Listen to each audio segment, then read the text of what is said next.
Hindi ba't kabalintunaan na kung minsan ay komportable tayo sa piling ng mga taong lihim na nagnanais na saktan tayo dahil hindi tayo nauunawaan?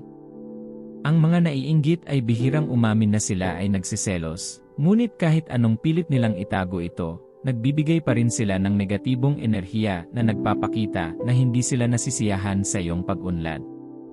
Ang mga palatandaang ito ay kung ano ang kailangan mong malaman ang kanilang mga motibo at itag sila bilang mga taong naninibugho. Siguraduhing panoorin mo ang video na ito hanggang sa huli dahil magbubunyag ako ng zero senyales na may nagsiselos sa iyo.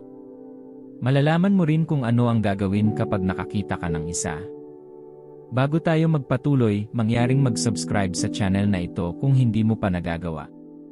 Ang pagiging malapit sa mga taong naninibugho ay parang nasa danger zone, maaaring mabuhay kang masaya, makamit ang iyong mga layunin, at matupad ang iyong mga pangarap, ngunit dahil may hindi nasisiyahan dito, maaari silang magsimulang magplano laban sa iyo. Ang paninibugho ay kadalasang nagmumula sa hindi malusog na paghahambing. Kapag sinusukat ng mga tao ang iyong tagumpay sa pamamagitan ng kung ano ang nakikita nila sa ibabaw, maaari silang magselos dahil mukhang maganda at malarosas ito. Gayon din, ang mga may access sa iyong mga pribadong tagumpay dahil malapit sila sa iyo ay maaaring magtanim ng inggit sa kanilang mga puso kung hindi nila mahawakan ang iyong tagumpay. Sa kasamaang palad, lahat ay nakaranas ng paninibugho sa isang punto, ngunit kung paano namin pinangangasiwaan ang pakiramdam na iyon ay mahalaga. Kikilos mo ba ito o itinatapon kapag ito ay lumitaw? Ito ang tunay na mahalaga. Kung kikilos, ang paninibugho ay maaaring lumaki sa puot o kapaitan, lalo na kapag pinagsamantalahan ito ng dyablo. Kaya huwag mong basta-basta kung mapapansin mo kahit katiting na selos sa paligid mo. Follow me as we explore zero signs na may nagsiselos sa iyo at kung ano ang dapat mong gawin kapag nalaman mo. Panoorin hanggang sa huli para hindi makaligtaan ang mga puntong pagbubukas ng mata na aming isinasaalang-alang. Narito ang zero senyales na may nagsiselos sa iyo. 1. Ginagaya nila ang ginagawa mo. Ang mga seloso ay mga copycats. Nagsisimula silang humanga sa iyong ginagawa na nagsiselos sa iyo, ngunit hindi nila ito tinatanggap ng hayagan. Matapos tumindi ang paninibugho na ito, nagpasya silang gayahin ang ginagawa mo, umaasa na gagawin din silang espesyal. Ang pagnanais na kopyahin ka ay nagmumula sa kanilang mga insecurities. Ang mga taong naiinggit sa iba ay hindi nagmamahal sa kanilang sarili o iniisip na mayroon silang isang bagay na mahalaga. Sa halip na pahalagahan ang kanilang mga lakas, nakatuon sila sa kung ano ang mayroon ng iba. Maaaring tingnan nila ang pagkopya sa iyo bilang isang pagkakataon na magkaroon ng isang pagkakakilanlan at makakuha ng parehong pagpapahalaga sa sarili na nakikita nila sa iyo. Habang patuloy kanilang ginagaya, sa lalong madaling panahon nahanap nila ang kanilang sarili na nakikipagkumpetensya sa iyo. Halimbawa, kung alam nilang mahusay ka sa isang bagay, magsusumikap silang patunayan na mas magagawa nila ito. Kung nakatanggap ka ng ilang mga papuri tungkol sa iyong pananamit sa huling pamamasyal mo ng magkasama, sila ay mag-overdress sa susunod na paglabas mo. Nakikita nila ito bilang isang pagkakataon na sila rin ay magniningning. Naniniwala sila na kapag kinopya ka nila, maaakit nila ang parehong papuri at pagkilala. Gayunpaman, hindi nila nauunawaan na mahal ng mga tao ang mga orihinal at tunay. Mahusay ka sa kung ano ang natural at naaayon sa iyong mga lakas. Gayunpaman, kapag kinokopya ng mga tao ang iba, ang pagsisikap ay madalas na nawawala ang kakanyahan nito. Ito ang dahilan kung bakit hindi sila tunay na magkatugma, gaano man sila kahirap. Gayon din, ang pamumuhay ng isang kinopyang buhay ay maaaring maging isang malaking pakikitungo dahil palagi kang kailangang magpakita bilang isang taong hindi ikaw. Kaya't kung natagpuan mo ang iyong sarili sa posisyong ito at nag-aalala ka tungkol sa kung ano ang maaari mong gawin para mawala sila sa iyong likuran, narito ang ilang mga diskarte na dapat isaalang-alang. 1. Magtiwala ka. Tumutok sa iyong trabaho at panatilihin ang iyong paninindigan. Huwag payagan ang mga aksyon ng mga tao na makaapekto sa kalidad ng iyong output. Ipagpatuloy ang paglalahad kung ano ang mahusay, at makikilala ng mga tao ang iyong pagiging tunay. 2. Magtakda ng mga hangganan. Magsimula sa uri ng impormasyong ibibigay mo sa kanila. Huwag ibunyag ang bawat ideya sa iyong ulo dahil, bago mo alam ito, ipinatupad na nila ito. Sinasabi ng Kawikaan 21:23, ang nag-iingat ng kanilang mga bibig at ng kanilang mga dila ay nag-ingat sa kanilang sarili sa kapahamakan. 3. Patuloy na umuunlad. Patuloy na mag-evolve at hayaang lumiwanag ang iyong pagkamalikhain. Ang pagkamalikhain ay mahirap gayahin. Ang bawat isa ay may kani-kanyang kakaiba, kaya patuloy na ipakita sa kanila kung ano ang iyong ginagawa at masasabi ng mga tao ang pagkakaiba. 4. Idokumento ang iyong trabaho. Tiyaking palagi mong idodokumento ang iyong mga ideya at proseso. Sa ganitong paraan, mayroon kang patunay ng iyong pagka-orihinal kung kinakailangan. 5. Ipagdasal mo sila. Maging bukas palad upang manalangin para sa kanila. Hilingin sa Diyos na buksan ang kanilang mga mata upang makita ang mga natatanging kaloob at talento na Kanyang inilagak sa kanila. Makakatulong ito sa kanila na pahalagahan ang kanilang halaga. Tandaan na kahit anong pilit nilang maging ikaw, hinding-hindi sila magiging. Kaya't patuloy na gawin kung ano ang inilagay ng Diyos sa iyong mga kamay upang gawin. Bilang 2. Sinusubukan nilang ibagsak ka. Ang mga naiinggit ay madalas na minamaliit ang iyong mga tagumpay, na ginagawa itong tila hindi ka karapat-dapat sa tagumpay. Halimbawa, kung magpinta ka ng isang piraso ng likhang sining at ipakita ito sa isang taong naninibugho, maaari niyang sabihin na ayos lang ito, ngunit hindi ganoon kaganda. Maaari rin silang maging masyadong kritikal, na nagtuturo ng ilang mga depekto, tulad ng pag-claim na ang mga kulay ay masyadong maliwanag at maaaring hindi makaakit ng mga tao. Ito ay para lang pababain ang iyong kumpiyansa, at pakialaman ang iyong pagpapahalaga sa sarili. Gayunpaman, isang taong may pinakamabuting interes sa iyo ang pumupuri sa iyong pagsisikap. Kapag gusto nilang gumawa ng mga pagwawasto, gagawin nila ito sa isang mabait at sumusuportang paraan. Para mapabagsak ka, maaari din nilang sabotahe ang iyong mga pagsisikap. Halimbawa, kung naghahanda ka para sa isang pagsusulit, maaari silang magbigay sa iyo ng maling impormasyon tungkol sa pagbabago sa petsa o lugar. Maaari rin nilang itago ang mga kapaki-pakinabang na materyales, umaasa na hindi ka makapasa o magtagumpay. Ang paghihiwalay ay isa pang taktika. Maaari silang mag-organisa ng isang kaganapan para makapagpahinga ang mga kawani at sadyang ibukod ka, na magdulot sa iyo ng pagdududa sa iyong halaga at kakayahan. Ang mga naiinggit ay madalas na nagsitsismis at nagpapakalat ng negatibong balita tungkol sa iyo sa iba. Halimbawa, kung bibigyan ka ng kumpanya ng Employee of the Year Award at promosyon, maaaring sabihin ng isang taong naninibugho na na-promote ka dahil sumuko ka sa mga otoridad upang maging pabor sa iyo ang lahat. Maaari nilang hukayin ang iyong nakaraan upang ipakita na hindi ka isang santo, o maaari silang gumawa ng maling impormasyon upang masira ang iyong reputasyon. Maaaring hindi ito madaling matukoy, ngunit kapag nagsimula kang makarinig ng mga bagay na hindi mo sinabi sa sinuman bukod sa taong iyon, maaaring ito ay isang senyales na may naglalabas ng impormasyon para sirain ang iyong larawan. Baka magtaka ka kung bakit sila nagtagal para ibagsak ka. Ito ay dahil naniniwala sila na maaari kanilang idrag pababa sa kanilang antas o mas mababa pa. Kapag ginagawa ang mga bagay na ito, ano ang dapat mong gawin sa mga posisyong tulad nito? Una, dapat mong suriin ang iyong panloob na bilog. Ang mga nasa loob ng iyong panloob na bilog ay malamang na magplano ng iyong pagbagsak. Alam nila ang lahat tungkol sa iyo, ang iyong mga kalakasan, kahinaan, at galaw. Isaalang-alang si Jesus. Nang may magkanulo kay Jesus, nanggaling ito sa kanyang mga alagad. Ito ang mga taong tinuruan niya at ginampanan ang halos lahat ng misyon.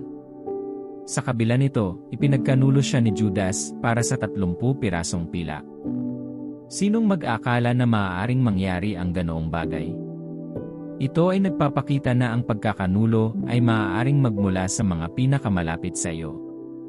Kapag naghinala kang sabotahe dahil sa selos, huwag masyadong tumingin.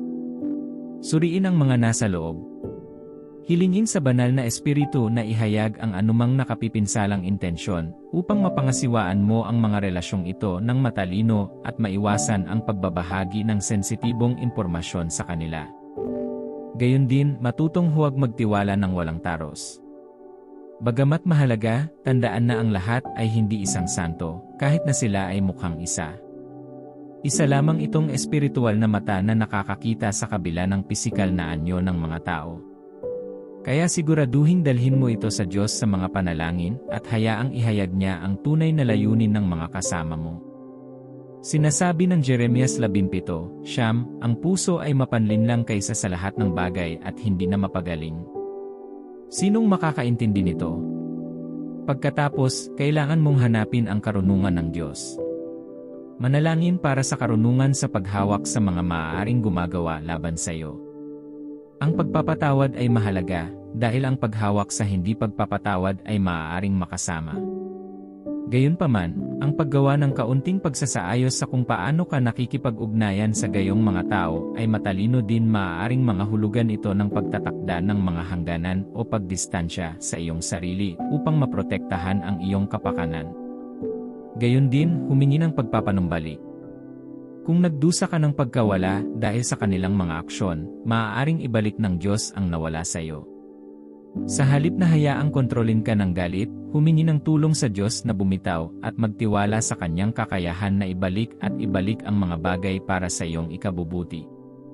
Number 3, masaya sila kapag nabigo ka at nagpapanggap na masaya kapag nagtagumpay ka. Hindi lahat ng lumalabas upang ipagdiwang ang iyong pag-unlad ay tunay na masaya para sa iyo. Ang mga taong naninibugho ay kadalasang nagsusuot ng maskara ng kaligayahan na itinatago ang kanilang tunay na damdamin. Kapag ibinahagi mo ang mabuting balita sa kanila, maaari silang mag-alok ng isang ngiti ng pagbati, ngunit sa kaibuturan ng puso, nais nilang ito ay sa kanila. Gayunpaman, kapag nahaharap ka sa mga pag-urong, sila ay lihim na nasisiyahan. Baka ipakalat pa nila sa iba ang iyong pagkabigo. Sa ilang paraan, ito ay nagpapagaan sa kanilang pakiramdam at nagbibigay sa kanila ng pakiramdam ng kasiyahan. Sabi nila, sa wakas, may isang bagay na hindi mo nagawang tama, at, kung maaari, gagawin nila ang lahat ng kanilang makakaya upang matiyak na hindi ka nababangon muli. Ngunit paano mo malalaman kung ang isang tao ay hindi tunay na masaya para sa iyo? Ang ilang mga palatandaan sa kanilang wika ng katawan ay nagpapakita ng kanilang tunay na damdamin. Kapag nagbahagi ka ng isang piraso ng mabuting balita, maaaring mahirapan silang mapanatili ang pakikipag-ugnay sa mata. Maaari silang mag-alok ng isang ngiti na tila napipilitan o hindi sinsero o kahit naikot ang kanilang mga mata habang sinusubukang magmukhang nasisiyahan. Maaaring kabilang sa wika ng kanilang katawan ang naka-cross arms at legs na nagpapahiwatig ng discomfort o defensiveness. Maaari rin silang mabalisa o magpakita ng mga palatandaan ng nerbiyos at maaaring subukang baguhin ang paksa, pag-iwas sa pagtalakay sa iyong tagumpay. Bagamat mahalaga ang pisikal na mga palatandaang ito, napakahalaga rin ang espiritual na pag-unawa. Kung mayroon kang matalik na pakikisama sa banal na espiritu, masasabi niya sa iyo kung sino ang hindi komportable sa iyong tagumpay. Binibigyang daan ka nitong pangasiwaan ang mga ugnayang ito ng may karunungan at pag-ingat. Bilang 4, lagi ka nilang hinihikayat kapag nakabuo ka ng magandang ideya. Minsan, masasabi ng mga taong naiinggit kung kailan maganda ang isang ideya. Maaari nilang pigilan ka na ituloy ito dahil natatakot sila na baka ito ay magpakinang sayo. Halimbawa, maaari nilang sabihin, maganda ang ideyang iyon, ngunit maaaring hindi ito gumana sa totoong mundo. Maaari din silang tumuon sa mga potensyal na hamon na maaari mong harapin. Maaari nilang sabihin, paano kung hindi ito gumana ng maayos? O, sa palagay ko ay hindi bibili ang mga tao sa pangitain ito. Sinasabi nila ito para isipin mong hindi ito maganda. Maaari rin nilang questionin ang iyong kakayahan, na nagsasabing, sigurado ka bang mayroon ka kung ano ang kinakailangan upang gawin ito? Sa ibang pagkakataon, nag-aalok sila ng mga peking alalahanin. Baka sabihin nila, nag-aalala ako kung magkano ang gusto mong gastusin dito. Sigurado ka bang sulit ang panganib? Huwag mahulog sa bitag na ito. Hindi sila tunay na nagmamalasakit. Kung talagang nag-aalala sila, hikayatin ka nilang maghanap ng mga mamumuhunan o mag-alok ng suporta sa anumang paraan na posible. Maaaring baliwalain pa nga ng ilan ang iyong ideya, na ginagawa itong tila hangal kapag, sa katotohanan, ito ay may potensyal. Kung nakita mo ang iyong sarili sa posisyon na ito, kailangan mong i-filter ang payo na iyong natatanggap. Maging matalino tungkol sa payo na iyong natatanggap. Huwag bigyan ito ng labis na timbang kung naramdaman mong nagmula ito sa isang negatibo o naninibugho na puso. Sa halip, labanan ang kanilang panghihina ng loob sa pamamagitan ng mga pangako ng Diyos. Halimbawa, kung sasabihin nilang hindi gagana ang iyong ideya, paalalahanan ang iyong sarili na walang mabibigo kapag ang Diyos ang namumuno. Paalalahanan ang iyong sarili na pagpapalain niya ang mga gawa ng iyong mga kamay. Kung sasabihin nila na ang mga tao ay maaaring hindi mamuhunan dito, tandaan na maaaring hipuin ng Diyos ang mga puso ng mga tao, maging ang mga puso ng mga hari. Sinasabi ng Kawikaan 21:1, ang puso ng hari ay isang batis ng tubig sa kamay ng Panginoon, iniikot niya ito saan man niya gusto. Pagkatapos, kailangan mong umasa sa salita ng Diyos. Maaaring may mga opinyon ang mga tao, ngunit ang salita ng Diyos ang dapat na maging gabay mo. Kung nanalangin ka at naramdaman mong pinangungunahan ka ng Diyos na ituloy ang iyong ideya, magtiwala sa Kanyang patnubay. Kahit na tila mahirap o imposible ang landas sa hinaharap, magtiwala na ibibigay ng Diyos ang mga mapagkukunan at suporta na kailangan mo upang magtagumpay. Panghuli, maging madasalin. Manatiling konektado sa Diyos sa pamamagitan ng panalangin, lalo na kapag nahaharap sa oposisyon. Humingi ng proteksyon at patnubay sa Kanya, sa pagtitiwala na ipagsasanggalang Kanya mula sa masasamang intensyon o pagkilos na nakakagambala sa iyong mga plano. Tandaan, ang mga plano ng Diyos para sa iyo ay mabuti at Siya ay laging kasama mo. Gagabayan at susuportahan Kanya kapag itinuloy mo ang Kanyang mga layunin para sa iyong buhay. Number 5, pinaparamdam nila sa iyo na sobra-sobra ang ginagawa mo. Naranasan mo na bang magmungkahi ng isang tao na pabagalin mo o dahan-dahanin ang mga bagay-bagay dahil lang sa hindi nila kayang makipagsabayan sa iyong bilis o lakas? Ito ay isang karaniwang taktika na ginagamit ng mga taong naiinggit upang pigilan ka. Maaaring sabihin nila na ang iyong pangarap ay masyadong malayo at ang iyong mga pangarap ay tila hindi makatotohanan. Maaaring iparamdam nila sa iyo na dapat mong ibaba ang iyong mga ambisyon. Gayunpaman, walang sinuman ang dapat magdikta sa bilis ng iyong paglalakbay maliban sa Diyos.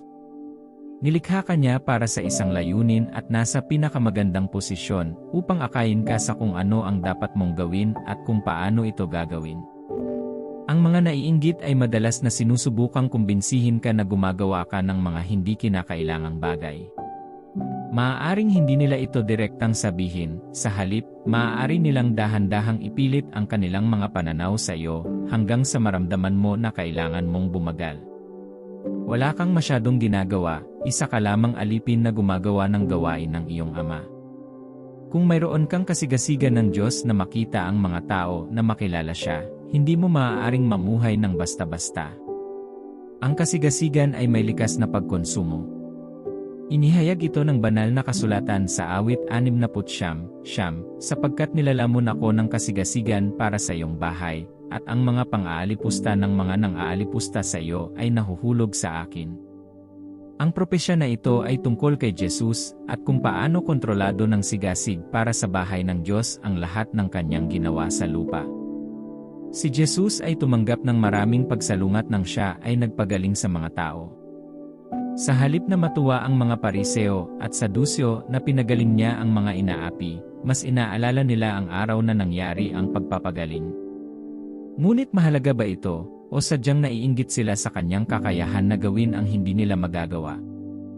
Ginamit ni Jesus ang bawat pagkakataon para ipangaral ang ebanghelyo, pagalingin ang mga may sakit, at iligtas ang mga naapi. Ngunit ang ilang mga tao ay maaaring makita iyon bilang paggawa ng masyadong maraming. Wala siyang masyadong ginagawa lang niya ang gawaing ipinadala sa kanya ng Ama.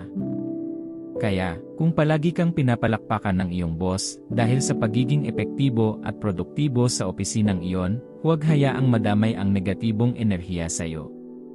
Tumutok sa pagbibigay ng iyong makakaya sa iyong trabaho o anumang ginagawa mo.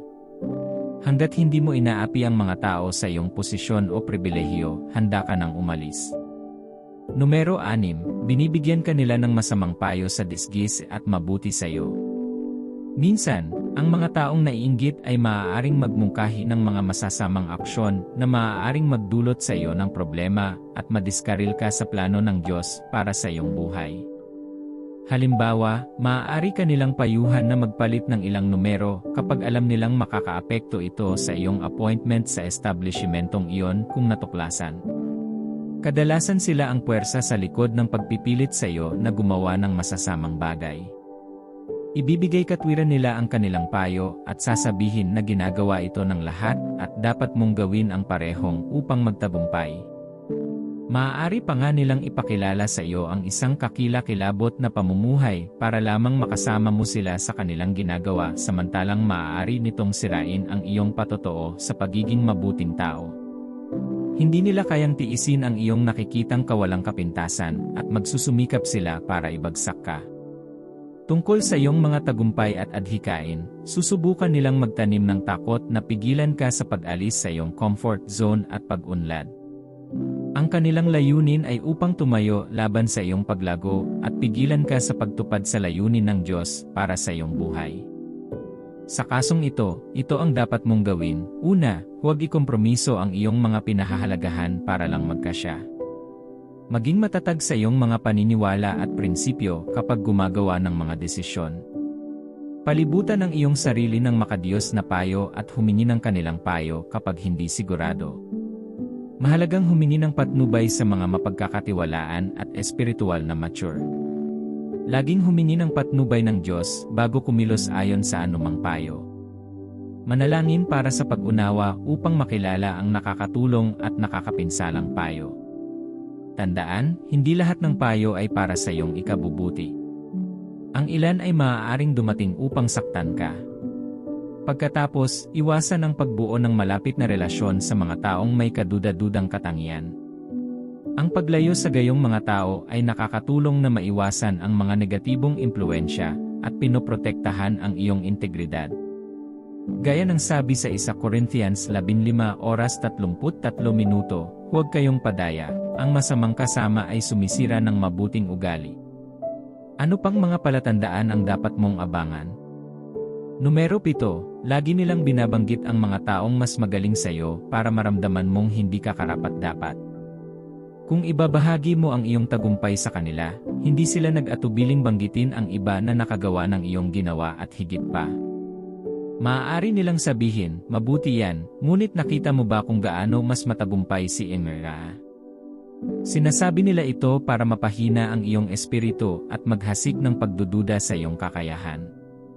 Sa paglipas ng panahon, maaari ka nilang kumbinsihin na ang iyong tagumpay ay hindi karapat-dapat na ipagdiwang, na ginagawang mukhang hindi malaking bagay ang iyong mga nagawa. Ano ang dapat mong gawin? Iyon na dapat ang huling pagkakataon na ibahagi mo sa kanila ang ganoong sensitibong bahagi ng iyong buhay. Ang kanilang tugon ay nagpapakita na hinding-hindi nila susuportahan ang iyong kadakilaan, at ang gayong nakakalason na kapaligiran ay hindi ang kailangan mo upang makamit ang iyong mga pangarap. Hanggat maaari, iwasan sila at suriin muli ang iyong pakikipagkaibigan sa kanila. Huwag hayaang maramdaman nila na mayroon silang anumang sasabihin sa iyong buhay. Hindi mo kailangang makipag-away sa kanila, ngunit limitahan ang kanilang pag-access sa iyong buhay. Wala silang magandang iniisip para sa iyo. Numero 8, lagi nilang iniisip na sinusubukan mong insultuhin sila kapag pinayuhan mo sila. Ang mga taong naiinggit ay madalas na mali ang kahulugan ng iyong tunay na payo bilang mga insulto. Nagiging sobrang defensive at nerbiyos sila sa paligid mo, sa paniniwalang nilayon mong maliitin sila sa halip na tulungan sila. Halimbawa, kung ipinakita mo sa kanila ang isang mas mahusay na paraan upang pangasiwaan ang isang gawain, maaari silang sumambulat at sabihin, sa tingin mo ba ay mas mahusay ka kaysa sa akin? Ang pagsabog na ito ay nagmumula sa isang malalim na pakiramdam ng paninibugho. Sa halip na makitang mabuti ang ibig mong sabihin sa kanila, itinuturing ka nilang karibal. Gayunpaman, hindi ka nakikipagkumpetensya sa kanila. Kahit anong kabutihan ang gawin mo, maaaring hindi nila ito makita. Ang reaksyong ito ay maaaring magdulot ng alitan sa iyong relasyon at iwanan ito sa patuloy na tensyon at hindi pagkakaunawaan. So anong gagawin mo?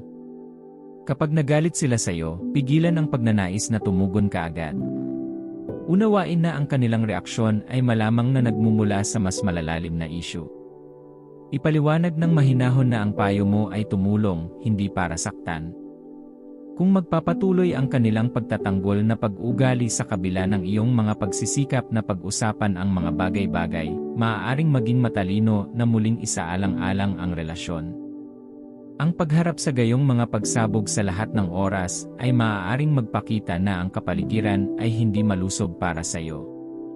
Unahin ang iyong kapakanan at humanap ng mga pakikipag-ugnayan kung saan pinahahalagahan at nauunawaan nila ang iyong suporta. Numero 9, iniugnay nila ang iyong tagumpay sa swerte sa halip na pagsusumikap. Madaling makita ang selos kapag may taong minaliit ang iyong mga nagawa. Ginagawa nila ito sa pamamagitan ng pag-ugnay sa iyong tagumpay sa swerte, kaysa sa pagkilala sa iyong pagsusumikap. Halimbawa, maaaring kakalunsad mo lang ng isang negosyo pagkatapos ng mga buwan ng pangangalap ng mga ideya, pag-brainstorm, at pagdarasal para sa tagumpay nito. Ang isang taong nagsiselos ay maaaring sabihin, "Naku, ang ilang mga tao ay pinalad lamang sa kanilang negosyo, na itinatapon ang iyong namuhunan na mga oras at pagsisikap." Gayon din, maaari nilang pag-usapan ang iyong tagumpay sa akademya kapag sinabi nilang swerte ka lang sa mga tanong sa pagsusulit. Kapag sinabi nila ito, hindi nila pinapansin na sinunog mo ang mga kandila ng hating gabi. Maaari rin itong umabot sa pagwawaksi sa biyaya ng Diyos sa iyong buhay. Halimbawa, maaari mong ibahagi sa isang kaibigan kung paano ka mahimalang gumaling mula sa isang malubhang karamdaman pagkatapos ng taimtim na panalangin at pananampalataya. Sa halip na kilalanin ang biyaya ng Diyos, maaari nilang sabihin, "Buti naman at mas magaling ka, ngunit malamang na ang droga lang ang gumagana." Ang mga komentong iyon ay hindi lamang nagpapawalang bisa sa iyong pagsusumikap at pananampalataya, ngunit maaari ka ring magduda sa mga supernatural na karanasan na iyong naranasan. Ang side effect ng pagiging malapit sa mga taong minamaliit ang iyong mga tagumpay at pananampalataya ay na maaari kang magsimulang maniwala sa kanila. Ito ay maaaring humantong sa iyong pagdudahan ang katotohanan ng supernatural at ang kamay ng Diyos sa iyong buhay. Maaari rin nitong pahinain ang iyong pananampalataya at mapahina ang iyong loob na gawin ang iyong mga tunguhin ng may parehong sigasig. Una, ipagdiwang ang iyong mga nagawa. Sa tuwing sinusubukan ng isang tao na iugnay ang iyong tagumpay sa swerte, muling pagtibayin ang pagsusumikap at pananampalataya na napunta sa paggamit nito. Halimbawa, maaari mong sabihin, "Nagsumikap ako at nagdasal ng husto para sa resultang ito, at nagpapasalamat ako sa naging resulta nito." Gayon din, kilalanin ang biyaya ng Diyos. Kung minamaliit nila ang iyong mga supernatural na karanasan, matapang na aminin ang iyong paniniwala sa interbensyon ng Diyos. Halimbawa, maaari mong sabihin, "Talagang naniniwala ako na ang aking pagpapagaling ay isang himala mula sa Diyos, at nagpapasalamat ako sa kanyang biyaya." Magpatotoo ng buong tapang. Ibahagi ang iyong mga patotoo ng may pananalig. Huwag mahiya na sabihin sa iba ang tungkol sa mga himalang naranasan mo. Maging matatag sa iyong mga paniniwala at ibalik ang kaluwalhatian sa Diyos. Numero 10, ang mga naiinggit ay madalas na umiiwas na ipagdiwang ang iyong mga nagawa.